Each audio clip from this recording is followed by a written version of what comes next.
আসসালামু আলাইকুম ওয়া রাহমাতুল্লাহ। শুরুতে নিউজ ডেইজ কক্সবার্তার পক্ষ থেকে স্বাগতম জানাচ্ছি রায়হান শফিক। সংবাদ শিরোনাম মাদ্রাসার রামু উপজেলার অন্তর্গত রাজারকুল দেয়ামপাড়া তাজবিদুল কোরআন মাদ্রাসা ও হিফজখানার আগামী 5ই ফেব্রুয়ারি বৃহস্পতিবার সকাল 9 ঘটিকা থেকে বার্ষিক সভা অনুষ্ঠিত হতে যাচ্ছে।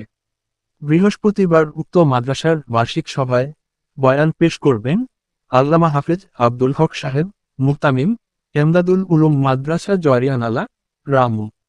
মাওলানা মোহসেন শরীফ সাহেব মুহতামিম, আজিজুল উলুম মাদ্রাসা রাজারকুল রামু। মাওলানা মোস্তফা নুরি সাহেব, পরিচালক মার্কাজুদ দাওয়া ওয়াল ইরশাদ চকরিয়া। মাওলানা আহমদ বিন সালাম সাহেব মুহতামিম, এমদাদুল উলুম মাদ্রাসা বোয়ালখালী, চট্টগ্রাম। মাওলানা আব্দুল খালেক কাউছার সাহেব মুহাদ্দিস, আজিজুল উলুম মাদ্রাসা রাজারকুল রামু। মাওলানা হাফেজ আব্দুল জলিল সাহেব, উপাধ্যক্ষ মাছুমিয়া ইসলামিয়া সুন্নিয়া মাদ্রাসা, রাজারকুল রামু। মাওলানা কাজী জসিম উদ্দিন সাহেব, পরিচালক জামালুল কোরআন মাদ্রাসা, চৌকিদার পাড়া, রাজারকুল রামু। মাওলানা কারি আবু নাসির সাহেব, পরিচালক মদিনাতুল উলুম মাদ্রাসা, ছাদিরকাটা, রামু।